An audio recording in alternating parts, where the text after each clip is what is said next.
Good afternoon, everyone, and welcome to the Text Bros podcast with myself, Egerton. It's me as well, and Raj. Why the gap? I thought you were going to introduce me, and then we were going to. Shall we start over? No. This has been kept in. Yeah, no, we keep it in. But also we had. Me, Damien. Hi guys, it's the first time in 3 years I've sat in a room with you guys and spoke over a microphone. Although I think, Raj, this is actually the first time I've sat in a room with you during a podcast. Every other time that I have, the rare occasion I have turned up to one, which probably, it's been a while. Yeah, I was on a virtual call with you guys, so. I mean, it's been a crazy few years. It's been a crazy few years. Yeah, exactly. In case anyone's forgotten, the pandemic was a thing. COVID-19 was a thing. Still is a thing. It's still a thing. There's one guy who's just Wash your emerged hands. from a cave and he's like, "Wait, what? What did I miss? The whole pandemic happened. What the?" It's still mad to me that we've experienced a pandemic in our lifetime. Yeah. With World War III on the cusp as well. But we won't go God. into that. I mean, we could probably talk about the tech of the Russians, but I don't know if that would be a taboo subject to have here. But it's not very good, I heard. Anyway. Yes. And today we are going to talk about how technology has changed how we shop. So, let's start with, has anyone had any experiences on, how can I say, how technology has enhanced their shopping experience? For example, let's say try-on features, or through apps that allow you to try on a piece of clothing, and it kind of shows you how it's going to look if you bought the item. Things like augmented reality and things Exactly. like that. Yes. So the only thing I've used, which I mentioned before we started recording to you guys, these glasses that I'm wearing, I bought with Glasses Direct. I think it was them. Not a paid sponsorship. They obviously have a try-on feature, so you upload a picture of yourself and they superimpose the glasses on your face. Doesn't beat the real thing, I'm very much a fan of going into things like places like Specsavers or whatever and trying on their glasses, and for me that's really the definitive way of knowing whether or not something fits my face or looks good in the shape of my face.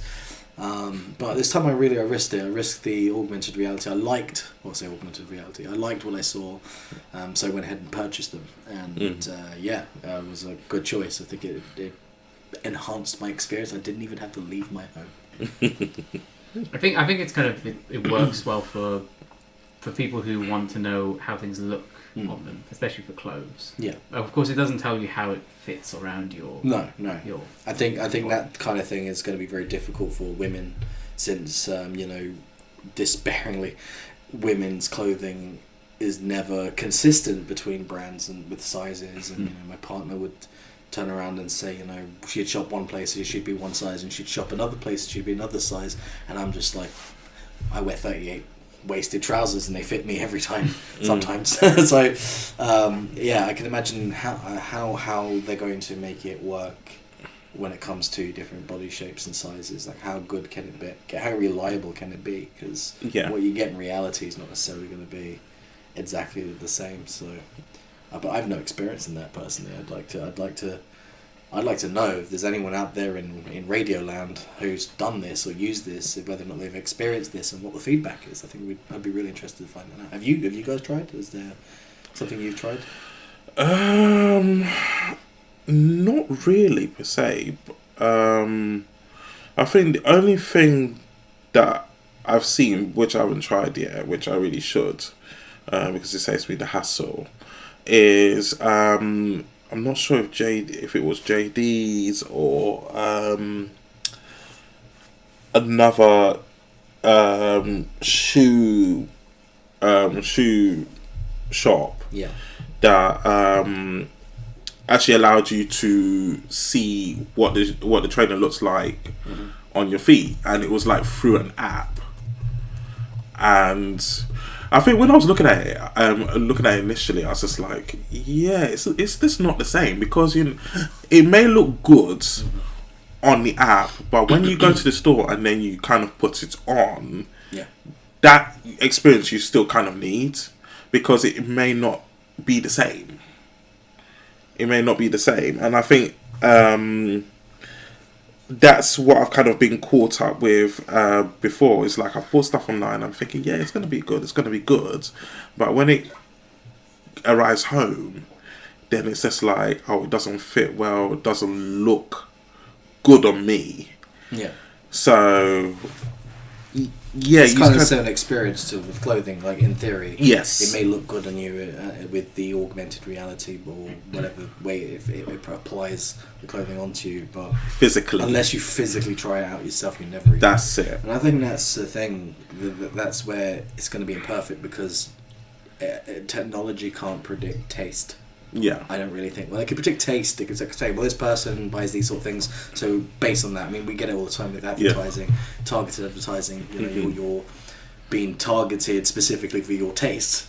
But whether it actually works on you, I mean, the amount of things I see advertised to me, generally, I'm like, oh, why the bloody hell am I getting?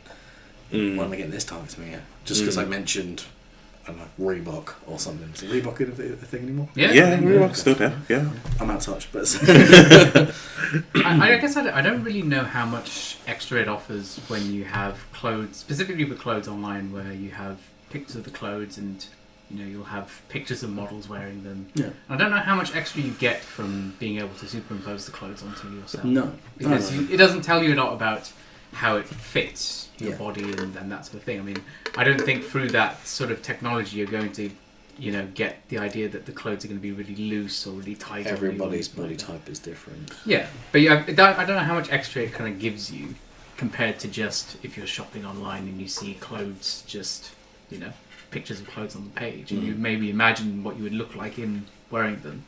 I don't know how much extra it gives you. Maybe for non-clothes, I guess for other products. So what I've seen is, for example, home speaker systems or things related to interior design, where you can put in a picture of your living room, and it can, yeah. Oh, IKEA do something similar. You could do that with IKEA's. Have you used IKEA's app before? No, I haven't. So you can select certain furniture types and you can put it in your room with your camera on your phone, and it's tries to scale, put the item in. And I've actually used it for things like Kallaxes and whatnot, and it's pretty accurate. And it's really given me a good idea of what it would look like in my room. Yeah. See, this is how I know it won't work for my room, because my room is a shoebox. So, yeah, I mean, I guess there's some benefits. I think for household stuff, you could be a bit more accurate with it, but clothing, I think, is definitely, what's the word? A software challenge, we'll say. I wonder about like virtual reality, like putting clothes on yourself and then you looking at yourself in the mirror. Oh, hell no. I mean, do you know what? That's probably a bit better, because it's perspective, right? If you see a picture of yourself but if you're doing it from your perspective and you're looking in a mirror, you know what you look like in a mirror. It's reversal. It's how you see yourself every day. Yeah. So that'd probably be a better, more representative experience for you to be able to do that, right? I think. Yeah. Yeah. And funny enough, another thing that I've noticed, especially because I buy a lot of clothes from Jacamo because they do my size, but not only Jacamo, but other sites start doing this thing called True Fit. What's that? So it's just like, it kind of looks at what you've bought in the past, and it kind of says, oh, if you choose this size will be a true fit to what you wear, And I'm like, but how do you know that's a true fit to me? That's the thing. I'm like, how does it come to the conclusion that one time you might buy something extra large, but then next time a large would probably be more suitable for you? It's like, how do you calculate that? And it's not like do you give feedback on the clothes? No. Okay, so it's not learning anything. It's not learning anything, but I don't know how this true fit actual function actually works. That's interesting. Because you can actually get messed up on that, because you'd be like, oh, okay, let me buy a large. It doesn't fit. So, yeah, I really don't know how that works. But, it would be nice to actually know what the technology is behind that and how it comes to the conclusion that something is your true fit. So it says no more measuring, no more guesswork, just a few questions about you and your best fitting brands, and we'll find the size that fits you like a glove. Whose phone is on? That's me, I apologise. Unbelievable. I apologise. Let me try and switch this off. Damn it won't switch off. Cut! Hold on a minute. There we go. Oh, there you go. There you go. The wonderful mute button. Yes. Sorry, you were saying? Yeah, so I'm just looking at the Giacomo TrueFit website. So it says that so did it ask you questions about sort of brands you like and? Yeah, so it asked me what brands I like, but again, how do you come to that conclusion? So it asks for like brands you like, what sort of things you want, like shirts or whatever. Yeah. It asks if your height and your weight, and then it asks how old you are, and then from that, I guess it's supposed to generate like a bunch of sizes, because like on Giacomo, is there variance in sizes? So like if a large for one brand is different from a large for another brand. No, it's usually the same throughout for Giacomo. Yeah, it's usually the same. Because I think what they're trying to say is that different brands have different things that fit different sort of body types. So like the sizes aren't really the same, I guess. Maybe, for example, like around the shoulders, certain brands are tighter than others, or something like that. Yeah, that's true. I've noticed that with Primark as well, because what is it? I've bought shirts from them. I don't know what is with them and their shirts. So you get shirts that are not on the hanger, they fit fine, but the ones on the hanger, same size, they don't fit. Yeah. So I don't know. I don't understand that, but hey, that's another discussion for another day. Have you ever gotten help with buying clothes from like human shop assistants? Yes, like a suit. A suit, yeah. Yeah, no, that's an important one. Yeah, like a suit. Yeah. I have had in the past female store colleagues give me opinions on clothing I was wearing. Some I disagree with personally. My experience with the suit place was really good. So for last year I went to Cannes Film Festival and I needed a suit, and it was my first time actually getting a tailored suit, so that was a really good experience. I think nothing really beats an expert eye on things and the real deal. You can't get measured tailored suits with technology. I don't think it doesn't know, can't see all the dimensions of you, at least not accurately anyway. And then obviously there's a human element to tailoring as well, so I don't think that would be pointless. If you just start with a human, you have a human doing it, you end with a human wearing it, so it just makes sense to have that kind of thing. What about your experiences with in-store technology? Have you, this is not just about clothing, I mean just your experience in general with the shopping experience in general. I'm finding less and less store colleagues on the shop floors, and generally speaking I'm seeing a lot more of just people assisting when technology isn't doing its job, or with people who don't know how to use the technology. I worked in retail before, so I'm used to understanding how self-scan systems work, because I've had to assist customers in the past. But now it's everywhere. It's literally in every store. They're removing the workforce. And where are we going to get to a point? Well, we're going to get to a point where technology is going to remove. There's this fear, right? People say, "Wow, technology's taken our jobs." It's getting really close to that, and it's really, really, and it's getting better. Technology still has problems, and most of the problems are to do with the people using the technology, not necessarily the technology itself. How far are we from a storeless. I mean, that's kind of already happening. Have you been to the Amazon Fresh stores? Oh yeah, that's one of my favourite places to go to. They're great. An undisturbed shopping experience. Have you been to Amazon Fresh? Yeah, I've been to the Amazon one. Yeah. Being able to sort of, you feel weird walking in. I feel like I'm stealing. Yeah. I feel like a thief. Yeah, it's just you walk in, you get something, you walk out, and this just feels wrong, you know. Yeah. Like you haven't talked to anyone or No. interfaced with like a self checkout in the experience, right? It's just it feels wrong. It feels weird. Although saying that, and I've noticed this recently because a lot of people now do, filming the experience of going into Amazon Go store on TikTok. And there's still people there. Especially where you don't even have an Amazon account, which is usually how you get into one of those Amazon Go stores. That there's now there's people that are actually still there that could actually take manual payments, which I didn't actually see. I think I've been to 2 Amazon Go stores and I didn't see that, so I don't know if that's the new thing now, where they're kind of opening it up to people that don't actually have Amazon accounts and say, yeah, you can still shop here. And we'll take a payment. So that's a really interesting thing to see. So there's another example that I've seen, which is a French retail chain called Carrefour. Oh yeah, Carrefour, my favourite. So they I don't know these places. I don't shop.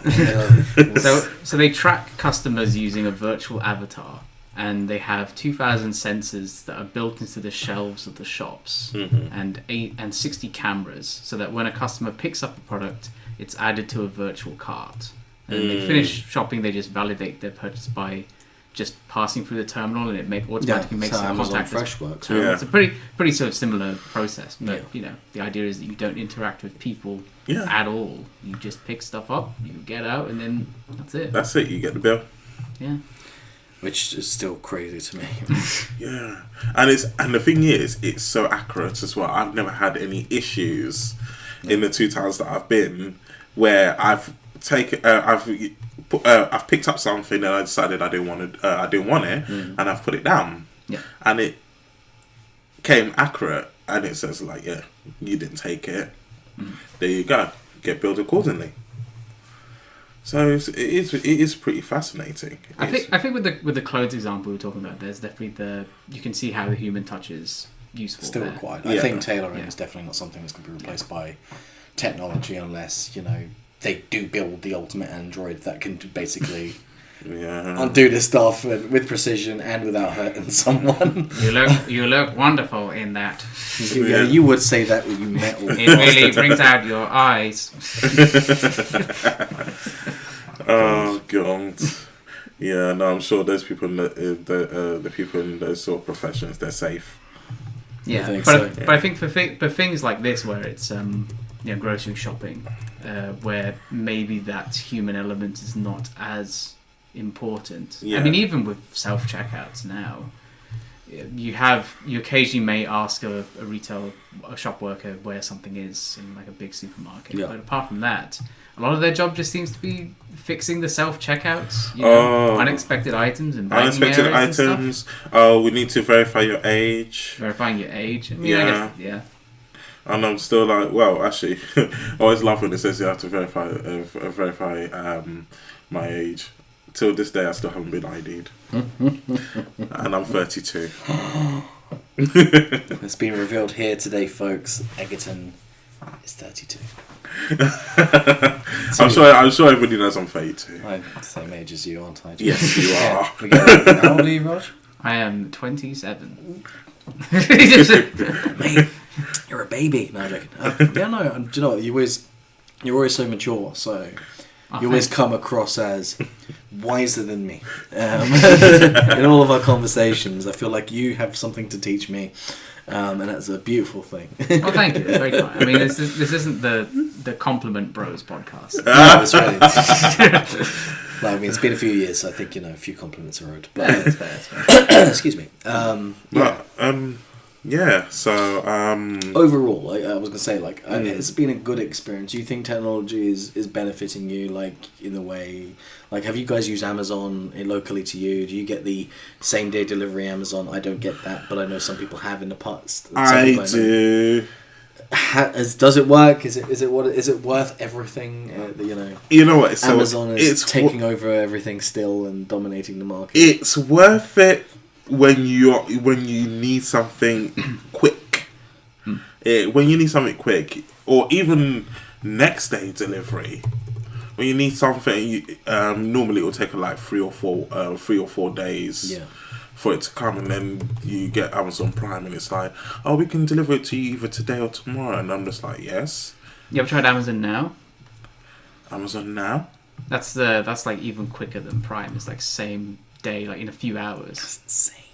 I think it's only available in specific locations. So in central London, you can. Of course, it is. Yeah. So in central London, you can get it. So I think when I was working there briefly, I tried a couple of Amazon Now deliveries, and literally it was within 1 or 2 hours you get something delivered. And these are not just grocery products; these are other things that are on Amazon, non technology and stuff like that as well. Even so, it's kind of wild that you can want something and you can just get it delivered to your door, no question asked. Yeah, it's mad, isn't it? So that's not available where I live at the moment, so I can't benefit from this. But I've seen people use it. Like, so a colleague of mine, he said, "I really want these headphones," and he ordered them, and he goes, "They should be there by the time I get home." And I went, "But it's today." And he's like, "Yeah," and they're like £50 cheaper on Amazon than they were in a store that we just walked into. This is in London, mind. Yeah. And I'm there like, my mind exploded because I haven't experienced it. I only found out like a year ago that this was the thing. Yeah. Excuse me. Yeah. So, Amazon Now. You've tried? Oh, you mean the stores or just the? No, as in the same day delivery. Is it Amazon Now or is it just Prime? So Amazon Now is like the same. Like a few hours maybe. Yeah. Amazon Prime might be same day, but could be like the day after latest. But who needs headphones in 2 hours? Like I do. I mean, if I've left my headphones at home, I need to. Yeah, I do. So you're gonna buy £70 headphones and you need them now. No. Can't have no cheap headphones. Buy the cheap one. What am I gonna do? $12.99 JVC headphones from WH Smith. What am I gonna do? Not listen to music? I mean, I came up here and I left my headphones at home. Listen, my commute to work is long enough. My commute to work is me falling out of bed, so I can't complain. And I understand your peril. Mm-hmm. But you have an agenda to talk about. I feel like I'm now hosting. Sorry, no, let me fine. take over. You can take over. I just want to make sure, we're on topic and stuff. Yeah, so, that's fine. So you had something to discuss with us. What was that about? What? Did I? I think you did. What was it specifically? You remember? No. Well, we'll talk about my thing first while I try and remember what your thing is. I had a very long walk here, guys. I hope you remember. I've just been told that there's a thing I'm discussing, apparently. I think it was. Was there? No? No? Are you not?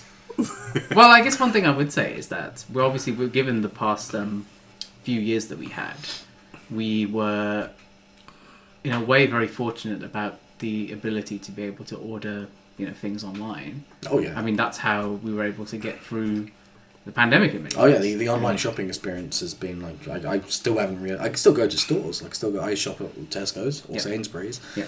And I still go there occasionally, but most the big shops I don't really do there anymore. I'll get them home delivered. Yeah. I know that's a privilege for me to get that, but I just started using it during the pandemic and haven't really stopped. I get to see all the discounts. Yeah. Don't have to fight about whether we get things, and I don't impulse buy. I impulse buy. I'm the worst. Yeah. I will go in and I'll buy £70 worth of. Excuse my French. Yeah, same. You can impulse buy sometimes, when you go to checkout and they say you usually add these things. Other customers add these things. Yeah, no, they're cheeky. They know what they're doing. It's the same thing. It's the same thing like by the checkouts you'll have chocolates there or something. Yeah. That, right. So it's a similar sort of thing that they can. I feel like it's easier to ignore online. Yeah, I think it is. Yeah, you just see the button, you just like skip. I think it's also like you should never shop on an empty stomach. Like if you're about to have dinner, don't go shopping because you're gonna just get loads of things. I agree with that. Yeah, I probably am the most guiltiest for shopping on an empty stomach. If I'm honest with you, it's definitely something I need to pack in as a habit is concerned. I come back home and I've got like 6 items and I've spent £60 and I'm like, spent £60? How did you spend £60? I don't know, I just really needed this mop. It's a nice mop. And I bought, this is a genuine purchase I'm talking about here. I bought a fancy mop and you get to change the thing, but the things cost £5 and you get like 3 in a pack or 4 in a pack. And that's like, I mean, it's very easy to spend on stupid things, I think. Yeah. I think in a way we were fortunate that we had that kind of infrastructure in place. Yeah. You know. If the pandemic happened 20 years ago. Oh, we'll be screwed. I mean, yeah, like how would people get groceries, particularly for those who are elderly or not able to... You know. The spread would be a lot more prominent, wouldn't it? Yeah. Down to, I mean, I'd say arguably education is still an issue with some people, but down to education, necessities, people going to ignore things and obviously not follow directions and all that stuff. So, I mean, even when... I went into Sainsbury's during the pandemic and put a mask on, the lines, queues... And into stores was, literally a waiting system. It'd be around the corner just to go into a Sainsbury's because they only allowed 20 people in the store at one given time. As I say, the British, we like queuing. We do. But it's just that. But even just saying out loud, like, just talking like in respect, like, wow, we've literally got to the point where we were queuing to go into stores. Yeah. Mm-hmm. Yeah, I know we're back to, I would say, normal again. It's definitely, I feel like it's pre-pandemic vibes. No one's wearing masks here anymore. Yeah, we don't have a traffic light system to get into stores. Like Tesco, with the red and green light. One in, one out sort of thing, yeah. Red, no one come in. But the thing is, like, because I was in Japan in November, as you know, Egerton, because you helped me get my seats on the flight. Yeah, like the contrast between how Britain is now and going over to Japan and how they have been behind in the times, we'll say. They are still very much treating COVID like it's still COVID times. They'd only just opened the borders on the 10th of October last year. I bought tickets before they got really expensive, and when I went in there, it was mandatory mask, and it was like, wow, I've just stepped into last year. It was really surreal to have to get back into that habit again, and it was very, very difficult to try and conform because I really remembered how irritating the masks are. Yeah. And, like, I know people say, the masks, they're not that bad, and it's not that they're not bad. It's just when you've just got used to not wearing them again and having to go back to that, and it's kind of like, well, we've managed to deal with it. How come you guys haven't caught up? But they're exercising their level of caution, I guess. Yeah. But on topic, definitely think that the way the infrastructure we had in place has definitely been leaned on a lot more as far as shopping experience is concerned.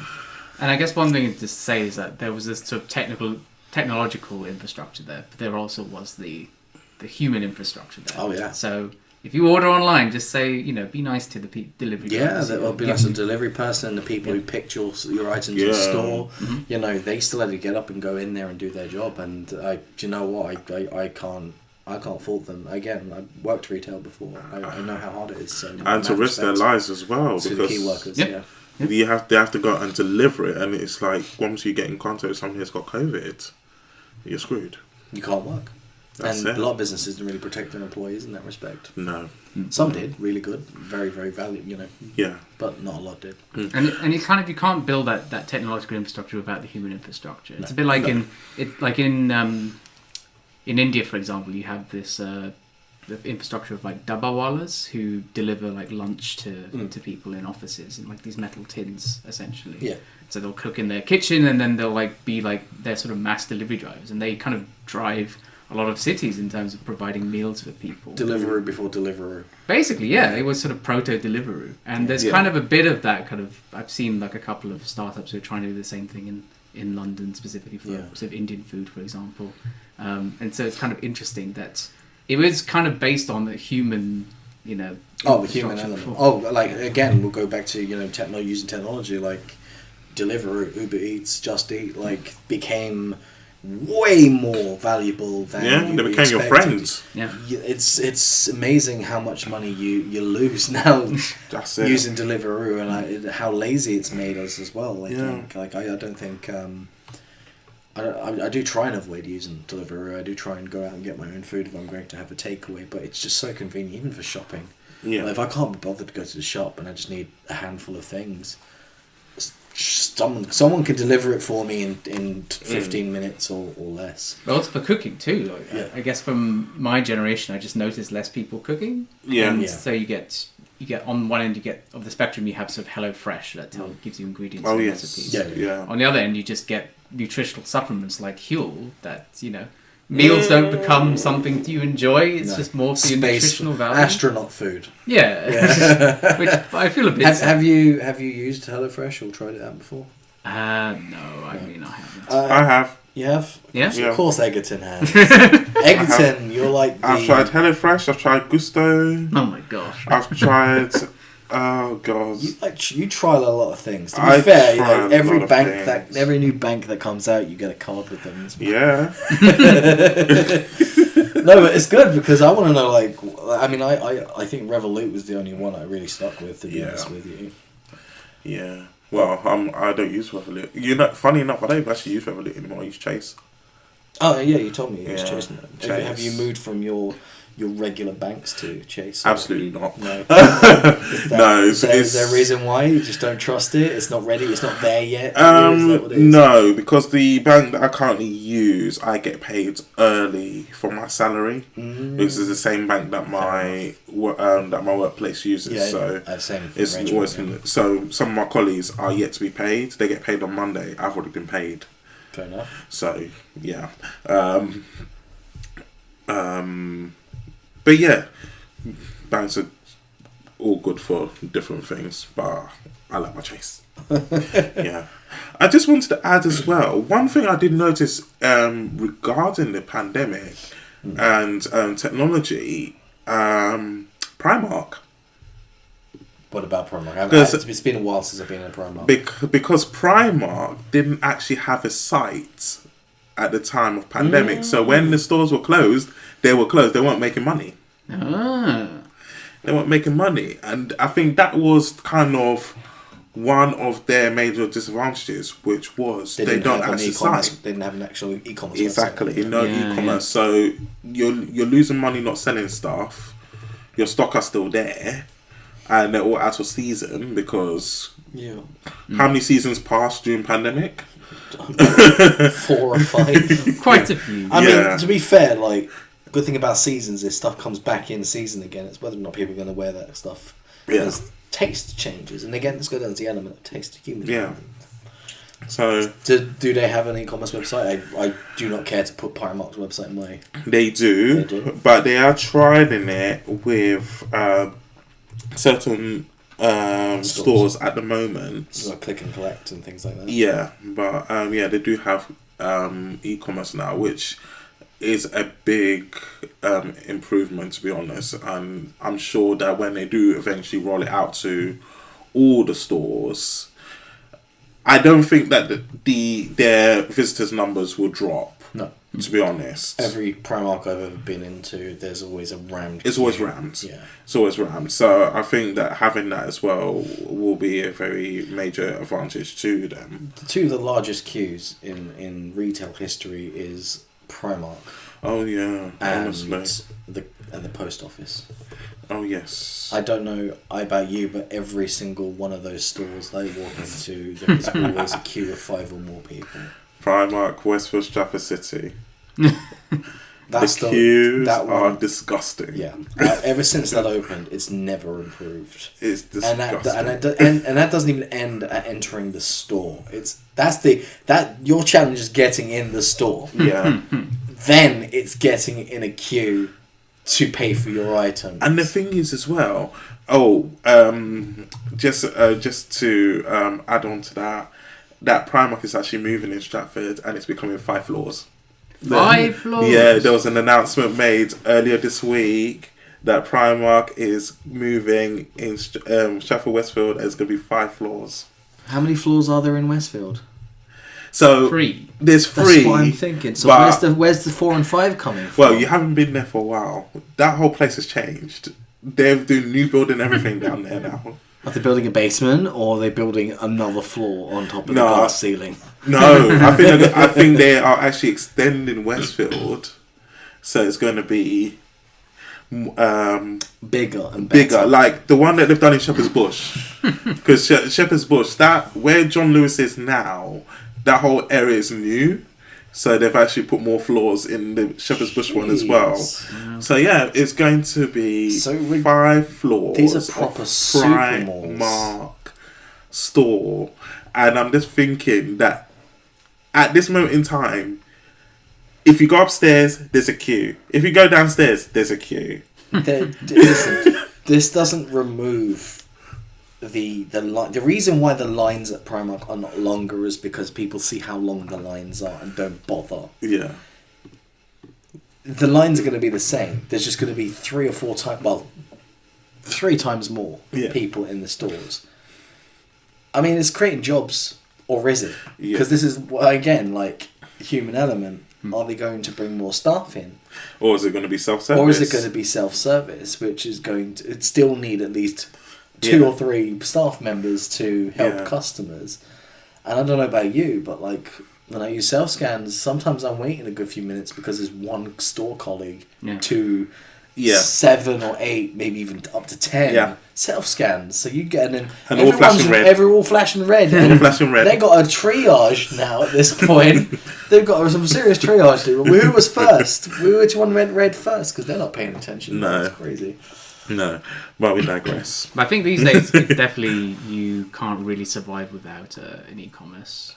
No. I mean, you just can't, and it's kind of interesting. Like I think about HMV, like all of their stores closed, they became fully e-commerce, and now they have stores opening again. Yeah, there's one in Southampton, and there's one here. Really? Yeah. There's one in Southampton. I think I saw one in Winchester, and I think, if memory serves.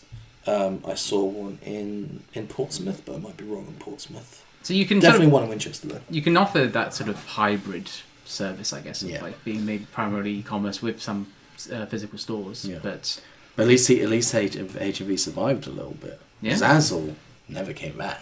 Yeah. After they bought Virgin Megastores, which for anyone who's younger than, I don't know, 25 is not going to know what Virgin Megastores is. Oh god! Yeah, Richard Branson's first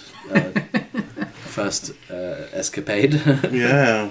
I wanted to ask whether either of you had experience with subscription boxes or services for specific items. So, for example, there's one I saw for like subscription for coffee beans. So they give you like specific suppliers of coffee beans, and you choose what roast you like, what region you want it from. They'll give you, a bag of coffee every month. There's one on Dragon's Den recently, which is called Cheese Geek. So you say what sort of cheese you like, and they deliver, cheese. I am nowhere near middle class enough to be able to. You don't like a bit of cheese? I like cheese, but I don't know if I'll have a subscription of it. I barely like my Netflix subscription at this point. I do think I have a few friends who probably would subscribe to something like that. I'd have to speak to them. Oh wait, Eggs has got his hand up. But Egerton... Here we go again. They very well be the ghettoist middle class person I've ever known, because he lives in East London. Oh god! But he has the finest wines. Okay, what have you got then? The cheese. Is it cheese? No, it's not cheese. It's not cheese. What is it? I think I've actually lost count of how many subscriptions I've actually got. Oh no!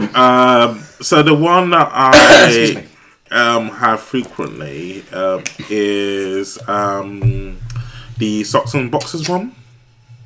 Oh, so they give you socks? Yeah. Yeah. And boxes. And boxes each month. Alright, I have a question, because that one is one that has piqued my interest. Now, I'm a man who likes comfort. Yes. Right? And that's the one thing I know about you. Definitely. I like comfort. Yeah. I am very much not fully dressed a lot of the time when I'm at home. Sorry, audience. But I do like comfortable underwear. And it's become now, I'm 32, so what is the perfect Christmas present to get me every year? Socks and boxers. That is it. What's your experience with this? I am curious, because and what's the frequency of these? Like, eventually, like, I get things like coffee. Mm-hmm. You can drink coffee, and then coffee goes away, and then you need more. Are these boxes and socks biodegradable? Do they not last past a certain amount of time? Where does it warrant you keeping the subscription long term? Because you're just going to have this unlimited supply of washing. Not even just away. I already do. Listen. Explain it, please. It is the most amazing thing ever. Okay. Oh. It is the most amazing thing ever. So, what happens is that I get a pair of boxers and a pair of socks. Okay. Matching, of course, you know. Yeah, matching. Matching, very important. Yeah, matching. Very important. Every month. Wow. And I forgot how much I pay, but it comes. But yeah, I get charged a month in advance, and it comes from the Netherlands. Ooh. For the Netherlands. Yes, it comes from the Netherlands. For the Netherlands. It's okay. Yeah. It comes from the Netherlands, and they post it out, and it lands my letterbox. And I must say that 1, the quality is very good. Okay. 2, perfect fit. Okay. 3, design is very good. I can't fault it. What is it called? I'm going to look it up right now. Do I really? No. I'm not going to say it on here on the basis of it's free promotion for them. So I mean, they might want to sponsor the next podcast. Yeah, please sponsor us. They ain't going to sponsor us. Sponsor us, please. But I'll tell you after the podcast. But I do see other subscription boxes as well. I think. Do I have a subscription with these people? No. Does it rhyme with schmodmalls? No. Okay. No, it doesn't. I don't. No, I don't. I thought I had a subscription with Nespresso, but I don't yet. Oh, okay. Because I have recently just bought myself an espresso machine. Egerton, I still have questions about the underwear. Oh no! That's all he has questions. No, this has piqued my interest now, so I'm going to be absolutely. This is the podcast now. Okay, so yeah, technology. Screw that. This is now the Underwear Bros podcast, right? Yeah. Okay, so you get a subscription, you get very nice underwear. Yes. At what point is a subscription no longer useful to you? Otherwise, you're going to have an unlimited supply of underwear. Listen. No, I don't think that's what he wants. But I have not got to that stage yet. Okay. How long have you had the subscription for? I've had it for about 2 years now. So you've got 24 brand new pairs of socks and 24. You can never have enough. No, I'm not. I'm not fortunate. I like this, but I grow concerned. What they're going to get you for Christmas, Egerton? What's your family going to get you for Christmas? We just do money. I like that. No, that's fair. Sorry, you said you had an espresso. Yeah, no, an espresso subscription. I thought I had one, but I don't. But I was saying that I bought a new Nespresso machine, which, funny enough, actually ties in technology, because I was talking to my friend on Instagram. I don't know if Instagram are kind of listening to your conversations or anything. They are. That. Oh yeah, they are. Yeah, I assume they are. And I was talking to my colleague about getting a new Nespresso machine. What do I see? Adverts. Nespresso. Half price Nespresso machine. I was just like, yes, absolutely. And now I own a machine. Don't you have that Hotel Chocolat hot chocolate thing? Yes, that's the head of advertiser. Do you have a subscription for that? No.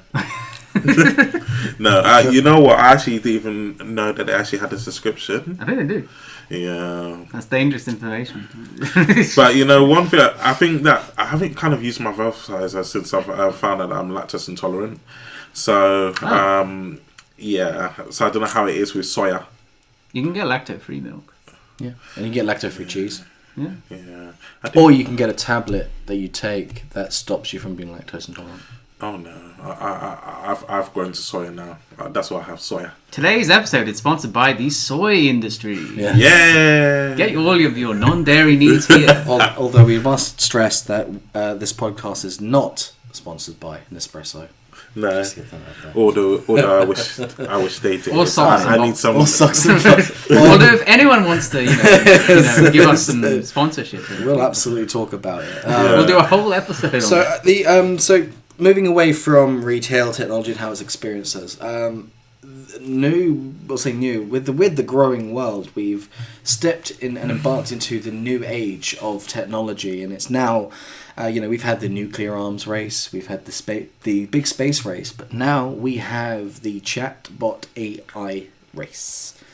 And we have seen, I don't know if you guys have had much experience with the Google, I don't know if you've got, I haven't even tried the Google one myself, I've just heard reviews, but I have used OpenAI's GPT, that's the one. Yeah. I always get the acronym. I don't even know what it stands for, but I've been using it, and for my job as a developer, it's been a really, really useful tool to help me debug code that I'm missing things on, instead of spending hours strolling through Google and looking for Stack Overflow, answers. So, have you guys had a chance to have a play with any of these, and what do you know about them? Because I'd like to talk a little bit about these. I haven't. No? I haven't. Okay, so a bit of context. So I think OpenAI was one of the first ones to do it. I think Microsoft has, with their Bing platform, have their own version of the AI, and they're using it. And then Google then rushed to bring out their one, which is BARD. And there was a video I watched the other day, and it was sort of a contrast between how those announcements, like how Apple does the big announcements when their phones come out and stuff like that. So it was sort of like that. And Microsoft they killed it. They had so much going for it. Their demonstrations were fantastic, and it just seemed like there was a fully formed AI. And this thing is really useful. Like, you can ask it anything, really. It's not going to be perfect, and there are some areas of things like, if you ask it political questions, it'll be political bias potentially through what it's learned or what kind of information it has access to. But for general problem solving, it's been really useful. I saw a video on YouTube of a guy who asked it to create a lesson plan for him for his class, and he gave it some context. And the great thing about it is if it gets something wrong, you can tell it where you think it's wrong, and it will recheck itself and verify, this is quite wrong, thank you for, and it has a conversation with you. It remembers the previous conversation. So I could ask it to generate a piece of code for me, because I've got this problem, how would this code look? And then I could give it more specifics. I could feed it more information, and it would update that code based on that information and then give that back to me. It's basically doing my job for me. That's terrifying. But it as a debugger, if I don't understand some of the errors that I get when I'm doing my code, because anyone who's not a programmer won't know this, but when you code, you get something called a console, and the console tells you this error, syntax error, this is missing, or this is on this line, blah blah blah. But sometimes it gets so convoluted and you can't really understand the errors sometimes, and you have to research the errors. But when you start googling things, unless it's specific, it's very hard to actually find a real solution. This thing knows, and it tells you, and it can give you an example of. You could give it the code that's giving the error, and it will fix it for you. Wow! That's already removing my job, almost half my job. Yeah, but. It's doing something quicker than I'm spending less time googling things, because if I do have things like I just don't understand, has helped me solve those things. And equally, in things I haven't learned yet, I've learned quite a few things in my career faster in the last few months working with it, because it's really good at explaining why things are used in the way they're used, and it's overall made me understand something, and it's explained it to me in a way that I understand. Whereas when I try and learn from someone else or another programmer, they explain it in a way that they understand completely, but the language isn't necessarily always there. And I'm not like I've been doing this job a very long time, so there is a level of language that's used by developers that isn't always transferable to everyone who's still trying to learn new things. Yeah. So this, however, has really broken down these things and explained them to me, and as a result, I've learnt, a bit more back-end engineering, which is massive for me because that's definitely along the lines of the career that I want to go down. And it's kind of assisted me to learn something quicker. I can now do it independently because I understand the context of what that code means. And that's just for code. Like for other things, like I said, someone's used it to create lesson plans. You can write stories and synopsis for it. A friend of mine who illustrates a comic, he decided to play with it and he got it to write a really, really clever synopsis. He gave it all the information about his story and said, write a synopsis on it, and it wrote a really, in 500 words or less, you could ask it and it will try, it will do it. Wow. And even like down to translations, like translating into another language, it's where Google fails with certain translations. This one seems to be a lot more intelligent, a little more accurate with its translations and understanding. Yeah. There's so many things benefit to it. But with regards to like Google's competition with Microsoft, I think if Microsoft are using the chat, is it GPT? ChatGPT? GPT, yeah. Yeah, GPT.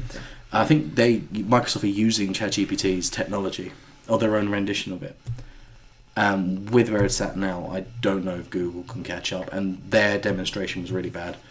I know that doesn't mean I know that doesn't mean like their technology is not going to work, but there is an entire website dedicated to failed Google projects. Wow. I'll try and find the name of it in a minute, but they didn't even have a demonstration phone on the thing. Like they were supposed to have a demonstration phone, and then when the woman who was presenting said, "Where's the phone?" "Oh, we don't have one." Very embarrassing in front of an audience. It was really bad. That's embarrassing. But yeah, I mean, Raj, so I know you have you had a chance to research it? So there's an interesting case that I wanted to bring up as you were talking. I think that coding is definitely where there's a lot of value in terms of being able to sort of collaborate with it in actually creating pieces of code and sort of helping each other in a way to sort of improve upon it and try and find the sort of right kind of code for your problem.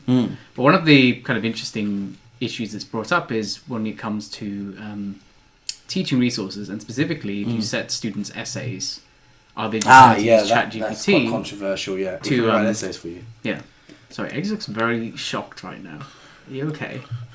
See, sorry. This is no. I was just looking on my phone. Just going back to Instagram, listening in. Why is it that when I've just gone into my Facebook, the first image that comes up is Gusto? You see? This is spooky, but it's not spooky. It's literally how it is. That's literally that's Facebook for you. So WhatsApp, Instagram, Facebook, Messenger. Oh my god! Oculus, if you've got an Oculus. Also, don't check Instagram whilst I'm speaking. God, no, this is so They'll know where we are, Egerton. I'm gonna cut off my microphone access now. No more. Yeah, you're very right though, Roger. No, I was so that was one of the kind of concerns was about students using ChatGPT to write essays for them.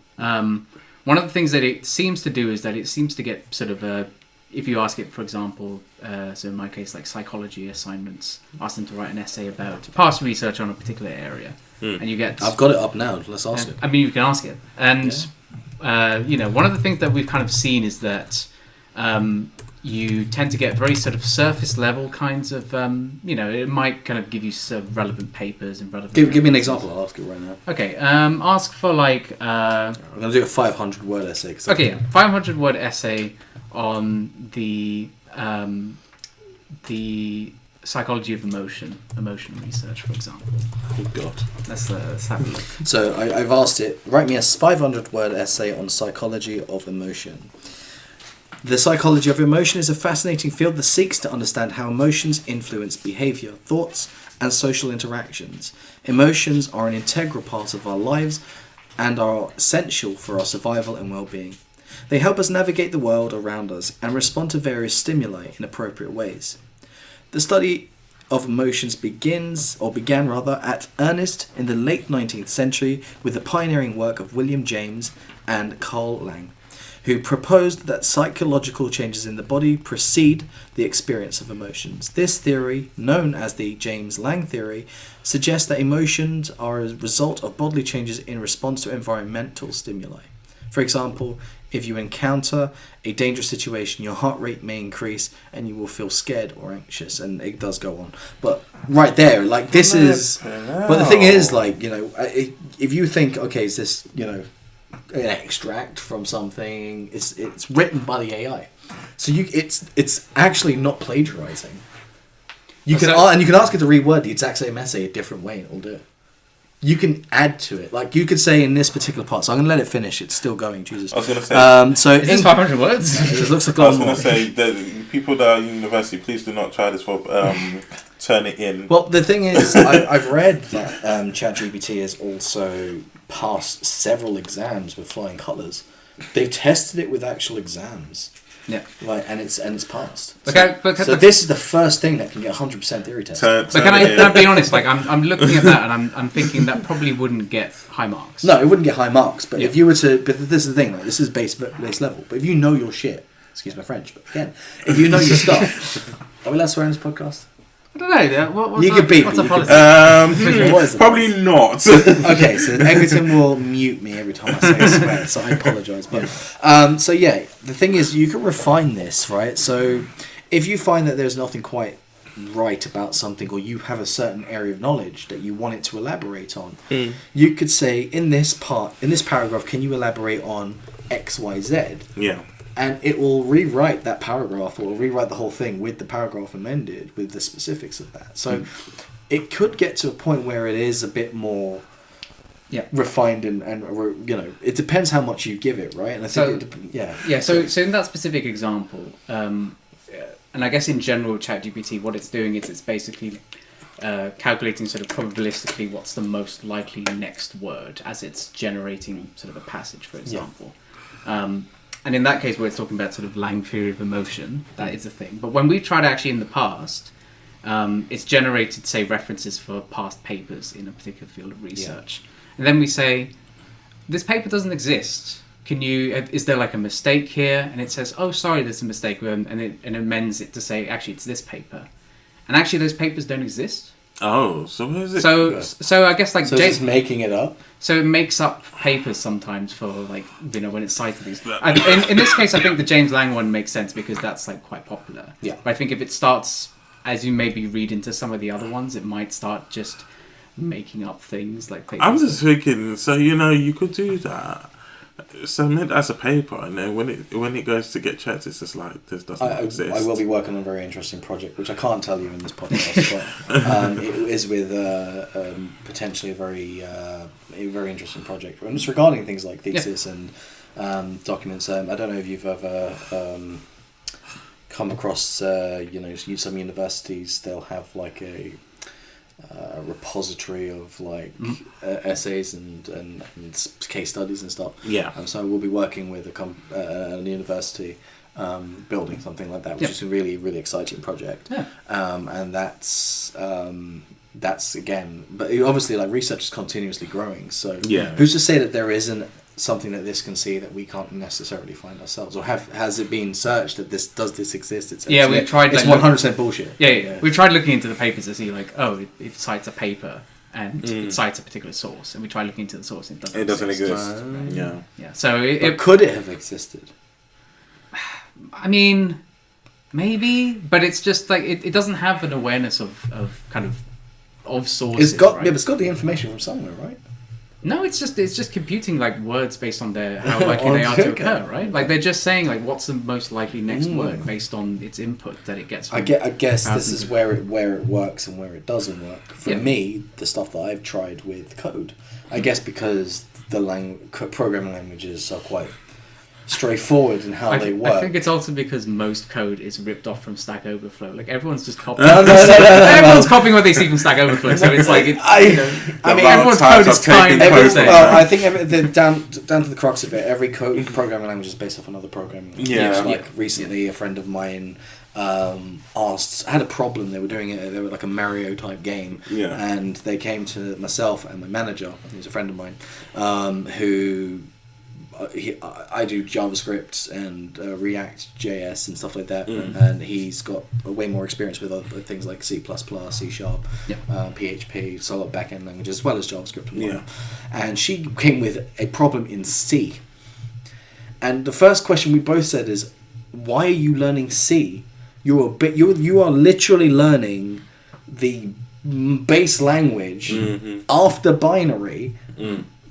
That every other programming language is based off of, which is infinitely, in my opinion, more complicated than most other languages, because most other languages have evolved the way they've evolved because they're people want to write programming in a more readable way. Absolutely. And then you get to older languages like C, they're not as readable. And C's hard to write well. I mean, a lot of vulnerabilities in OSs are based on bad C code. Oh, that's it. 100%. Yeah. But yeah, anyway, I mean, I haven't got I've been diving into the world of ChatGPT, and I've been seeing on the surface of what, I haven't used BARD and I haven't used Microsoft's iteration of ChatGPT. I am on the waiting list to try Bing's one. I am interested in trying it out, see how it improves our web browsing experience.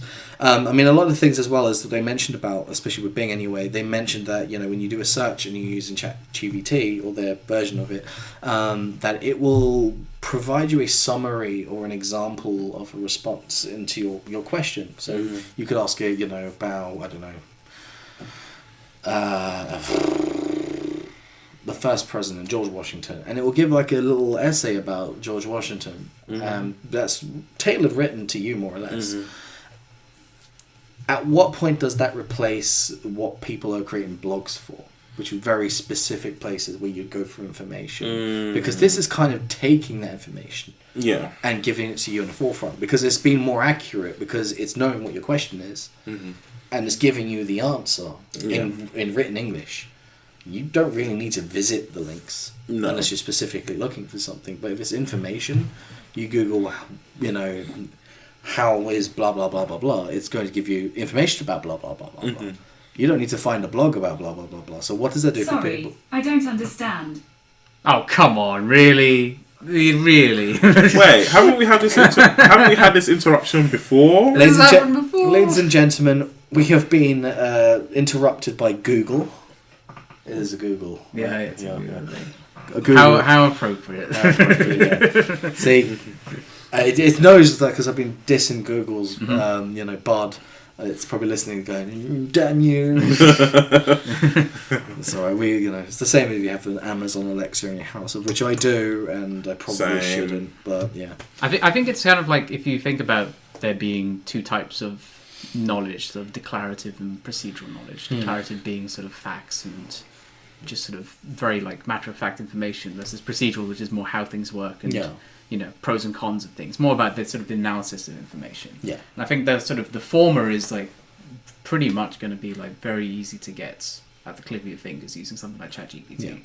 It's where you start to think about, okay, like if you evaluate, say, the criticisms of if you want to write a political essay or something like those will about political bias based on the information. Yeah, so something that's more analytical, then that's where I think you start to see the limitations. But we're on the surface. This is the very beginning, really. And this is, a few months ago, there was the artist community was complaining about, AI generated artwork. Yes. Which... Have you seen there's started to be like music videos of AI art? So like Linkin Park's new... music videos, completely AI art generated. You're joking? Wow. Yeah, I recommend checking it out. It's quite something. I'll have a look while we're talking. Yes, I mean obviously that's kind of a whole thing as well, and it's kind of interesting because I look at a lot of like the kind of AI art, and it kind of feels like it has its own style, like it has its own identity. Which I don't know if it makes it kind of indistinguishable from human art, but certainly in terms of the effort of that's in it and the amount of detail that's in it, that it's able to be generated, and it saves on a lot of human labor and time in terms of actually creating that by hand. It's kind of incredible. In that this sense. is done by AI. I think so. Yes. Yeah, if you can see it.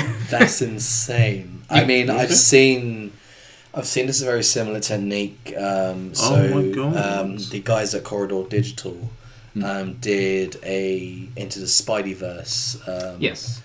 Video where they had used AI generated CG to basically do this, and this is incredible.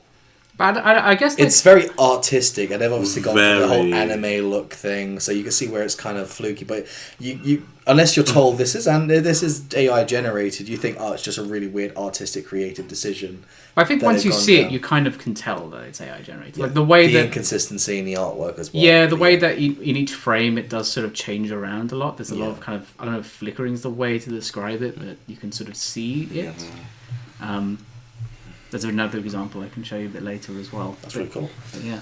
No, that's I didn't know about this, but I'm definitely going to look into it a lot more. I'd like to see. But yeah, I was going to say, like, the thing about AI generated art specifically is the one thing that I noticed is it doesn't get fingers right.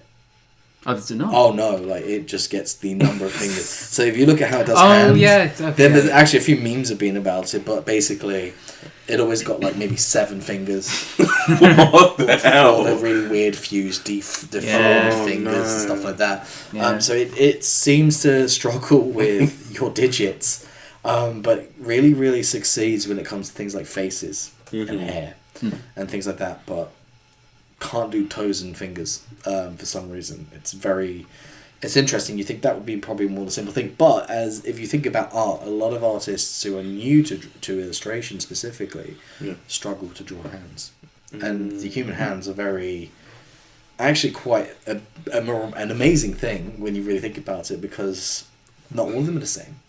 Yeah, but they all have the same sort of they all have the same things going on in them, but they're all very different, and that sense of realism as well. So I can see how AI could struggle to get that right. But also, AI isn't thinking about rules. It's not thinking about all humans have 5 fingers. It's thinking, why can't we have 7 fingers on a hand? You know, it doesn't know that. Unless you say 4 fingers, 1 thumb. Then it could go, there's 1. But what's the difference between a finger and a thumb? How does it differentiate that? It's like, why can't we have 10 fingers on a hand? Well, why not? If children, some children can't differentiate between certain things. So, I think this is where, again, AI is at its infancy. To modern AI. But we are so close, I think, to that pivot in our technological advancement where the next the next revolution of technology is going to happen, and they reckon it's going to happen within the next 10 years, where it's going to absolutely accelerate. So just like when we were young, we had mobile phones were a thing, this block thing, not very common. Yeah. And then it just took that one ignition to happen, and then now everyone has phones. And not only do your phones take calls, they can combine as pager. But not only that, now you can watch things on the internet on them. Not only that, you can watch full seasons of things on them. Yeah. But not only that, they're basically a computer now. Yeah. You know, and that's just crazy. That's in the last 20 years. That's in our lifetime. We literally, all 3 of us, at one point in time, knew what VHS was. Floppy disks, modem, dial-up. Oh, dial-up. Right? There are people listening to this going, what are these words that he's saying? Oh, these are relics of, the former age. But that was just... Yeah. And then we hit somewhere between... Well, me and Egerton hit 10 to 11 years old. You hit 7. Mm-hmm. Yeah. And then it just exploded. Yeah. And now, my job is centered around technology, but the way information is, accessed now, I remember going to the library. I don't think my sister's ever been in one. Wow. She hasn't had to. She's never heard the dial-up noise?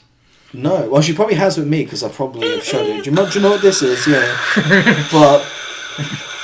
that is an incredible impression. That was really good. He's been practicing, hasn't he? Egerton I've been practicing this for my whole life. This is what I've been born This is now my time. It was the worst thing ever. And then when somebody's calling you, it cuts off. Yeah. And just for those at home, this is what dial-up sounds like. Oh. Of course, if I unmute my laptop. Yeah, of course.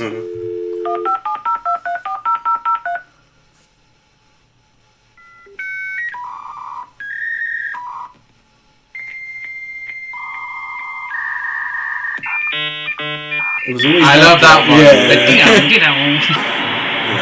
And I was like, your connection's there.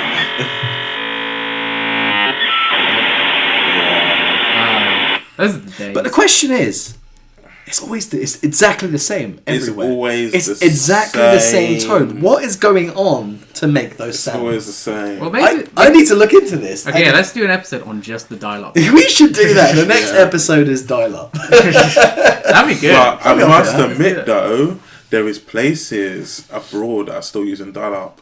Like, where did I go to? Lagos. No. They've got broadband now. Lagos is probably, No, they've got broadband now. Okay. No, it's when I went to America. What? America? What? Yeah, no, because a lot of places they do not have broadband, especially ticket machines. As well, so a lot of the ticket machines are all using dial-up. I mean, technological inequality is definitely a thing. Yeah. Sure. I mean, it does. Internationally, you can look at there are certain places just don't have the same infrastructure as other places. Yeah. And, so and this is in New York City as well. Wait, what? This is in New York City? I suppose they don't. But the thing is, though, like if something's worked for decades, why are you going to change? Why is it changing it? Yeah, but it's not causing them any problem. And to be fair, the issues with dial-up generally was, at least for me anyway, in Reed again, was I can't use the telephone while you're on the internet. Yeah, that's the worst but of course, thing, that's a ticket machine that needs to produce tickets, so it doesn't need anybody. Yeah, so no one's on the phone. No one's on the phone. phone. Talking to their gran. Exactly. But yeah, no, I noticed that when I last went to New York, that they were using dial-up. Dial-up. I didn't expect that. It is very strange. I don't think I've seen anything. You can hear it in the background. You can hear the thing in the background. Really? Yeah, you can hear it. No wonder you knew the sound so well. That's what was keeping you up at night. Oh no, that sound was engraved in my head forever. I mean, it's as a child, forever. Yeah. Do we have any things you guys would like to discuss? No, I think that's it really. I mean, it's good. We've gone on for a while. Yeah. Yeah. Well, I think it was a really productive conversation, personally. Yeah. I'd like to thank you both, obviously, for having me. It's been a while. I'd definitely like to pop along to the next one if I can. If not, the one after that. We'll see what happens. But thanks for having me, guys. I appreciate it. Nice. Thanks for being here. Yeah, thanks for being here. It's been I've done a lot of talking, but I feel like I got a rhythm going. I think Yeah, but it's good. Been a great conversation. So thank you. Thank you for being here. Thank you, Egerton, as well, for being here. Yes. Thank you. Well, I'll leave it to you guys. And thank you, everyone, for listening. And maybe we can do. Okay, Google. Say thank you for listening to the Tech Bros podcast. Got it. Playing the latest episode of Tech Bros podcast. Wait, what? 002 Trent Marshall, Laver. Oh, hell no. No, wait, no. Okay, no. Google, stop. I guess, ladies and gentlemen, we understood from this is we still got a way to go with our assisted technologies. So our outros have not been replaced. Like the role of podcast outros has not been replaced by technology yet. Definitely. So we're safe for now. For now. Anyway, thanks everybody. Thanks everyone for listening. Thank you. We'll see you in the next one. Bye bye. Bye bye.